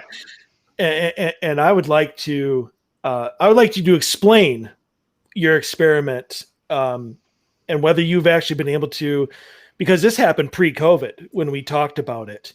And so have you been able to continue this experiment, and what exactly is it? Well, let's put it into context. How long ago was it exactly? Because you had just kind of started that when we had you on last. Because you were like, I got this cool thing I'm doing, and you were like all excited talking about it. So, like, how long ago was it, Mike, that he was on? Like, has it been what, a year and a half? It's been a year and a half, yeah. Year and a half, Yep. Okay. So about 18. Okay, so 18 months. So I thought, if inanimate objects can hold energy, I want to create my own Annabelle. And I'm not worried about it because I'll be the Geppetto of the whole thing. I created it. It's not going to hurt me. So I thought I'll take a doll and I'll just let it marinate in different haunted locations for months upon months and just soak up that energy. And at this point, the doll will emit a little bit of EMF. So I honestly got bored with that idea, so I thought I'd raise it up a notch or two. And let me introduce you to my newest doll that I'm focusing on now, which is this one. She's a beauty. Little beauty. Yeah. She's a beauty. Why does she have hair patches instead of hair?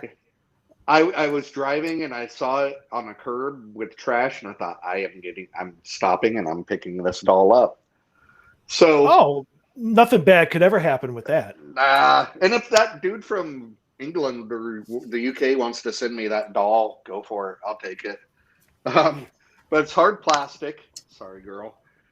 And what I'm going to do with this one is, so letting it marinate in a place might do something. It's not working fast enough for me. So when I was growing up, we'd go on vacations and we were poor. So instead of getting a t-shirt, Mom would say, "Oh, take a rock, take some dirt. That's way more fun than a shirt." No, it's not, but that's ingrained in me. Every haunted location I have ever been, all across the country, I've taken dirt from. And I've taken dirt from all the haunted places, Ed Gein's farmland, Ed Gein's grave site, Jeffrey Dahmer, where his house was, like serial killer houses, haunted places. And now I have people sending me dirt from different places. I'm going to mix all that dirt together, drill a hole in the back of this doll, and literally fill it with dirt from like 1,000 different haunted locations, serial killer houses, the worst of the worst, and just that's what the doll will be. That's what its DNA will be, and we'll see if that works. You know you're going to die in your sleep by the hands of that doll. No, see, like I am the creator. The doll needs me because I will bring the doll sacrifices. We never get attacked by our own creations. No, that never happens. Works, no, that never works. It'll be fine. I like the concept. I mean, I like the concept. Works, yeah, I mean, if it actually works, I'm going to sell it to Baggins, and that'll be my retirement plan. So there you go. I hope you charge him an obscene amount. $1 million easily. Yeah, let's go to the haunted museum. Everybody talks about Annabelle and all the typical haunted dolls. It's time for us to make a new one. You know what I'm saying? It's time for us to make a new creepy doll that will haunt our nightmares. And I think I need a name for her, though. I don't know. I'm at a loss for names. Well, you can always put that out there as a poll or something, ask There you go. suggestions Right. from the fans. I mean, Absolutely. then you can almost if you want to go with the whole thing of global consciousness, you are now taking a whole bunch of people from all sorts of different areas and having them focus on that one doll. Right. Yeah, I like it. So now you're doing the whole Should not have said that. the whole That's sigil, perfect. right? The whole sigil thing. When like they were in the Conjuring house and they drew that sigil and asked all of America and all of the world, for that part, whoever was watching, to focus all of their intent on that sigil, right? So you're bringing all of that energy into that one specific item. So now you've got the same kind of concept happening where you put that doll up and you ask them to focus all of their energy and intent onto that doll. The only thing I see going wrong with that is that how are you going to be able to differentiate whether that doll is becoming something other than a piece of plastic from the dirt that you put inside of it, or from the intention that is being sent to it from global consciousness. Yeah. Now you've got too many avenues where you're not going to be able to put any definition on if something happens. I'm not saying it's going to, but if that doll becomes very energetic, right, or very active, how are you going to be able to differentiate what exactly caused that to happen, type of thing? Doesn't matter as long as Baggins pays me good. That's the whole end goal here. No. I want free Bellagio buffet tickets for the rest of my life and $850,000 cash. And since I started this whole thing, she's about, I think she's got a couple legs filled up, but I'll be downstairs and it stays in my office upstairs in here, and there's a door lock and I have a crucifix on the door. I can legit hear like banging and like stomping up here, and it's woke me up several times. So I think it might be doing something. Maybe we'll see. Nice. So just really quick before we get to the question. So just fun fact: apparently, tonight's show is literally the 2-year anniversary of the last time Johnny was on. Oh wow, nice! July 29th, 2019 was when he was on. No way. Go I feel us. like we should take our shirts off in celebration or something. I feel like we should paint our nipples brown. Yes, yeah. We need to do something crazy, guys. All right.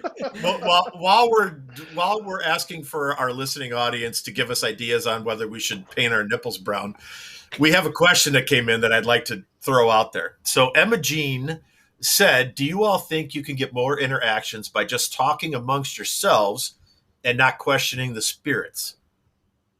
And I will answer that first. Absolutely 100%. Some of the best EVPs that I have caught, I have not been asking any questions or interacting or trying to talk to the dead in any way, shape, or form.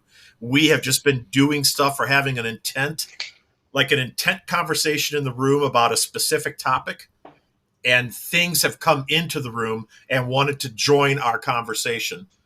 And then we have picked up intelligent, like really intelligent, like answering the question type of EVPs. Clear as day, class A plus, not the garbled bullshit where you have to decipher it, clear, like somebody's in the room talking with us. So yes, I would say from my standpoint and from all the years I've been doing it, Emma Jean, absolutely. That is actually one of the ways I like to investigate. So. And I agree. At one point I've done every experiment I can think of at the X House, and I thought, I'll just go down there and read a magazine, not even do anything. And within probably 20 minutes, I hear like a full-on from the upstairs. Also, anytime I've been with a group of people at a haunted location, you always take the breaks and you always just start chit-chatting. That's when you get it. The same thing. Yeah, I mean, I agree with that as well. I have gotten supposed EVPs from just chit-chatting and whatnot, not paying any attention whatsoever. The only problem with that is that it's so hard to ascertain whether it's you or not. If you're all talking at the same time, this voice coming in, any skeptic can be like, well, that's somebody else in your party, or that's a distorted voice because of all the noise, or they're in the next room yelling at because nobody's investigating. But I agree with you that when you're in an active location, sometimes ignoring them is the one thing that gets them to interact with you the most. Yeah, and I just seen Barry Kling. It's so funny, we're just talking about them, posted a Watch Pot Never Boils. One of the greatest things I ever learned from those two was we went into a location down in Texas, and we spent probably 3, maybe 4 hours, and they're like, yeah, let's call it. And I was used to doing all night long, and they're just like, if nothing's going to happen in that amount of time, why sit here and push it all night? Like, it's going to do it, it's going to do it. You know what I mean? Instead of just all night long asking the same questions, and right. I absolutely agree with that. I will say, for some of the experiences, just kind of getting back to Emma Jean's question, like some of the experiences that I've had, there has only been 2 or 3 of us, all male, in the room, and we will have female voices come in. So for the skeptics that are out there, explain that one, right? I mean, like, there's no, like, we're in the middle of nowhere and you're getting female voices and there's only 3 males in the room. We all have deep voices, and then you get like a teenage female voice coming in that's not just screaming or saying some abstract thing that sounds like some mumble and you're like, whatever. It's like actually intelligently entering the conversation and has a viewpoint on what we're talking about. I don't know how anybody could dismiss that. I suppose there still are people that can dismiss that because they just don't want to believe. They just absolutely refuse to believe that there's anything else other than the tangible items that they can touch and hold and feel. And more power to them, because we need people like that too for certain things, I guess. But it's interesting when that happens. Because I'm always thinking to myself, like, well, who did we just pique their interest enough to come in the room? It kind of brings me joy. Like, we were having an intelligent enough conversation, right, in this location, we're not trying to talk to anybody. We're just talking about something that is really important to us, or like really, we have a lot of like involvement in, or energy. We're putting our energy into this topic, this conversation. And it was enough to draw something from around us, whether it was in the same room, same building, or maybe it was 2 blocks away, a mile away, who knows, right? And it hurt us or felt our energy. And it was like, what the hell's going on over there? I'm going to go check those guys out. And it comes cruising over and checks us out. And it's like, hey, I'm getting involved in this because I think that's important too. Or I think that's a cool topic, or whatever the case might be. Yeah, we were, myself, Brad, and Barry were in Helena, Texas. And we go in this old ghost town house, and, Brad starts being Brad. Yelling. And like, it scared me at first. I'm like, oh my gosh, this is the coolest thing ever. Like, but the roof's coming down. Run. Yeah. We got a Class A EVP, and it was a female, and it goes, all this yelling makes me want to scream. Just like that. And it's just me, Brad, and Barry. No females at all. That's amazing. EVP. That's a great EVP. Yeah. So really quick, because I do want to get to the G crew at some, during the last thing, but Mr. Michael Greer has written in, my friend and I were going through pictures and videos of cartoons and asked, what kind of cartoons do you like to watch? A woman's voice responds, we won't know till the 1930s. Upon looking it up, the TV wasn't invented till the 30s. Do you think they are aware of the time lapse? And what do you think will be up on the times regarding electronics and photography? That's definitely interesting. I suppose when we die, probably everything's presented to us, past, present, future. I think maybe we will be all knowing at that point. If we're a ghost and we can hop locations, I suppose why couldn't we know future things that we didn't know about? I don't know. I'm at a loss on that one. That's an interesting question. Well, one of the things that Dave and I have talked about a lot is the fact that time in general is a human construct. Like, we invented time and how it's measured. Energy has no limits. So, I mean, you could pretty much say that as a spirit, you can go forward in the future. You can go back into the past. I personally would like to go see the dinosaurs, but Dave can have his Greece. I'll have a Tyrannosaurus Rex. Well, I'm going to Greece and Alaska first if I don't make it there while I'm still alive here in this meat suit. But then I'm also going to see the dinosaurs, and I'm going to Mars, and I'm going to explore other planets that have life forms. Because I'm not arrogant to believe that I am not arrogant enough to believe that we are the only intelligent life source in our universe.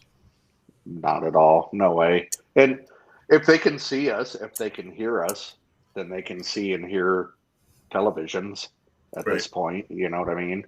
I want to go see them on their home turf. Right. I'm looking forward to that. I want to see how they live. I want to see, like, how long have you been checking us out? Right. I mean, we don't get to know that answer now, but we're going to know that answer somewhere down the road. And I'm excited to get that answer. Like, hey, like, was Roswell really? Did it really happen? Or was that just some sort of fake event just to draw attention away from something you guys were really doing someplace else in the country that we really should have been paying attention to? I mean, like, I'm excited for that opportunity when it comes. And with all this UFO stuff being leaked out now, I mean, nothing comes from the military. Like, this jet fighter pilot is not just releasing this. It's coming down from the top. Right. Down. Like, it's approved from the Pentagon. And if the Pentagon and Department of Defense is saying, yeah, we don't know what these are, and we don't think it's a threat from here on Earth, like, I have my own opinions on that. I think we're being kind of set up for something. I'm not laughing at you. I'm laughing at the question that came in. So Pamela says, and this is response, I think, to what I said. She said, so you're going to go haunt the aliens? I think it's only fair. Yeah, Pamela, I think maybe I will. Or maybe I won't. Maybe because whatever my energy is in the next transitional step as we move forward from this, maybe when we won't be haunting anybody. Maybe we will be able to be seen, like, by everything and everybody, right? I saw an interesting thing a while back, and I don't know, it's a good question for you, Johnny, and I'm not trying to, like, delay here getting into other stuff, but I saw a really interesting quote, and I don't want to say who said it, but it was from somebody who's really well known. And they were asked, why is it difficult to get names when you ask for a name at a haunted location? And I think we could all agree from many, many years and hundreds of thousands of hours investigating, right, that it is difficult to get a name, like an actual name, in an intelligent name and a response. So this person had said, when you transition to your next evolutionary stage, right, and we move forward, names no longer become important. And it kind of sunk in with me a little bit. That kind of stuck with me. At first I was like, well, I don't know about that, and then I slept on it, right?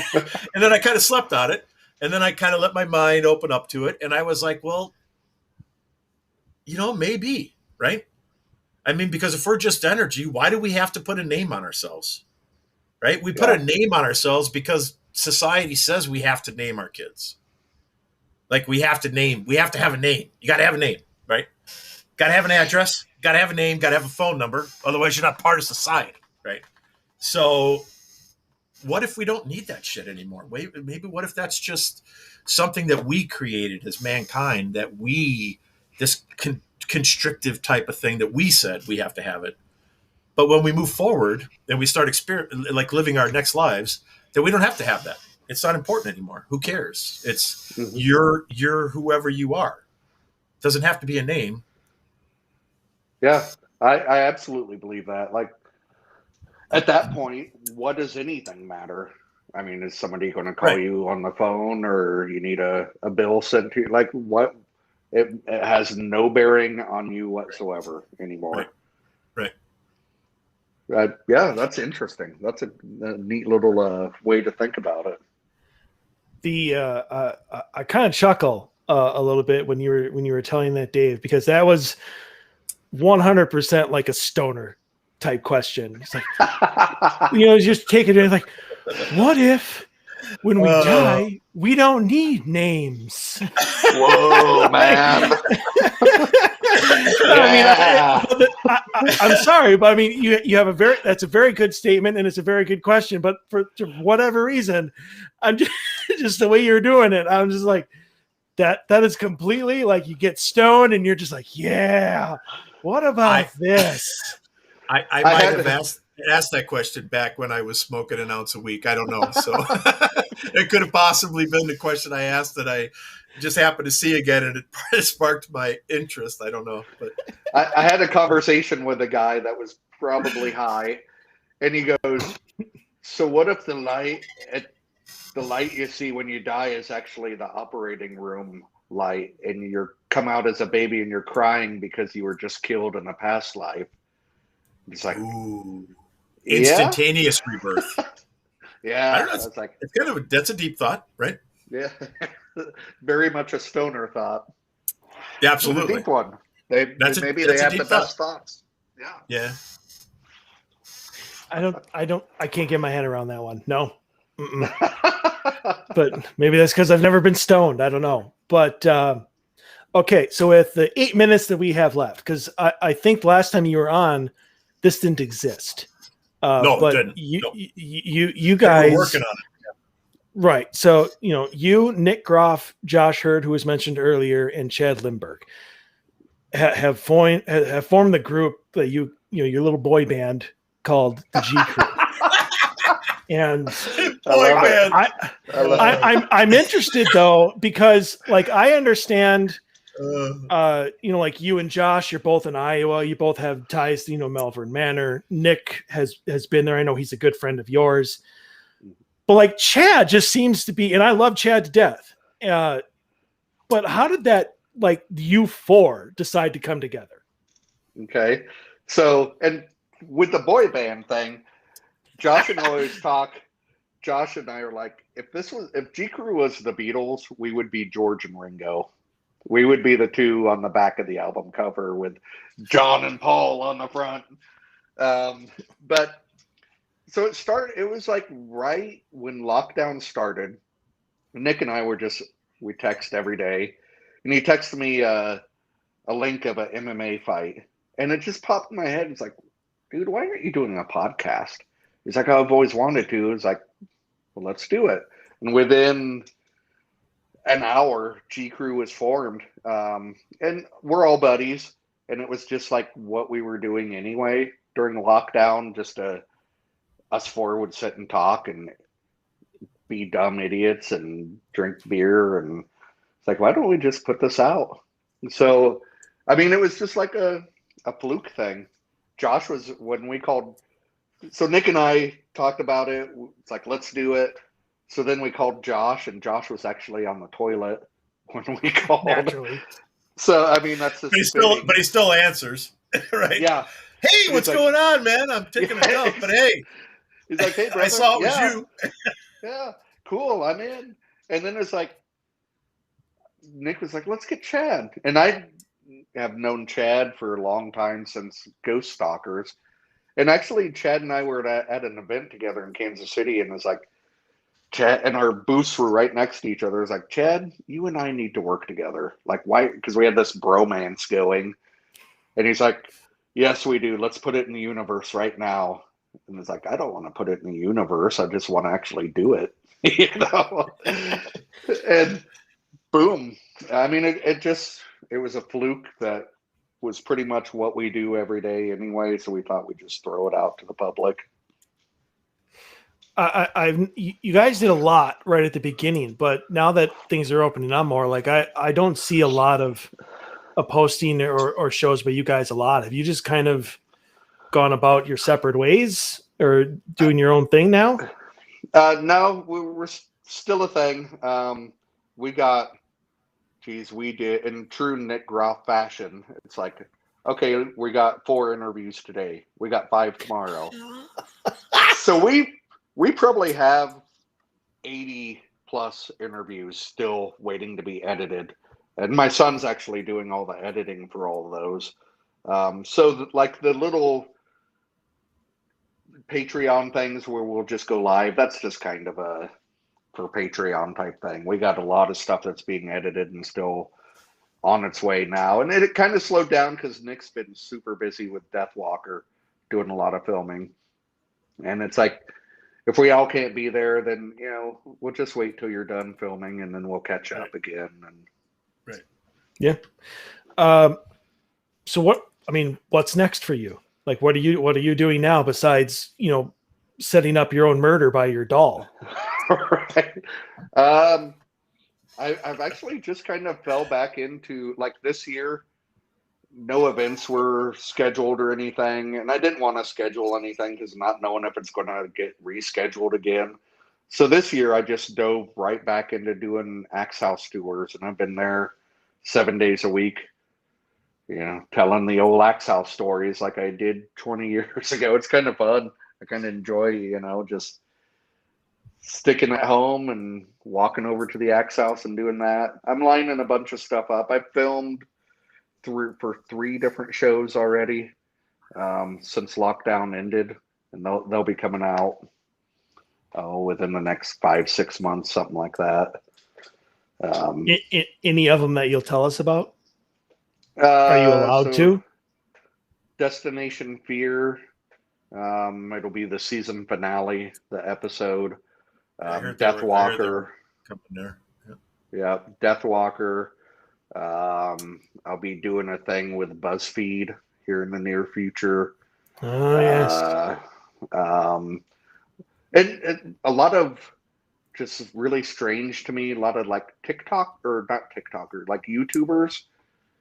And I'm like, at first it's like, oh, YouTube, everybody's a YouTuber. But these guys are like legit millions of subscribers and stuff. So I did probably 3 of those.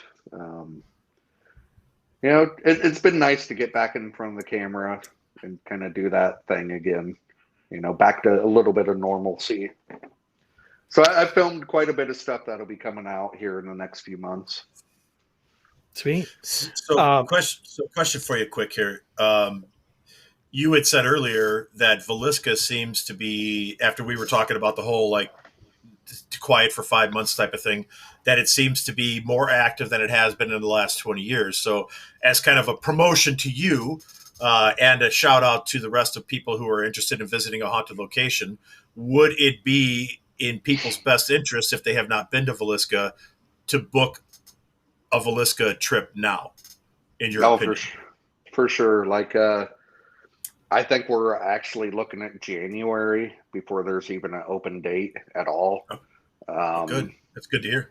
It's like every night there's somebody, but like get on the calendar, villiscaiowa.com, book it, because it's weird and it's getting weirder and weirder. And I think like this is just not even, I don't think that place has been shown to its full potential yet. Well, the best is yet to come, apparently. Yeah. It's waiting for me. Book it. I haven't been there yet. Yep. It's waiting Come on for down. you. It's waiting for me to get there to have its moment. It's obviously going to have to come on down next April, because there's no way I'm going to Villisca in like January. No, not in February either. No. Coming from Minnesota to Iowa in February, that's just, no. Are you going to have like a nice roaring fire and like heaters in all the rooms, or is it just going to be like bundle your ass up and then your teeth are chattering and you think you hear something? Actually, we got heaters. Well, it's like heating and air conditioning units all in one. So, I mean, it's cool. Like the air conditioning is roaring right now in there, and there'll be heat in the wintertime. So it's able to do 24/7. I thought they didn't have any power in they only had power in the barn. We found a loophole. Is that changed now?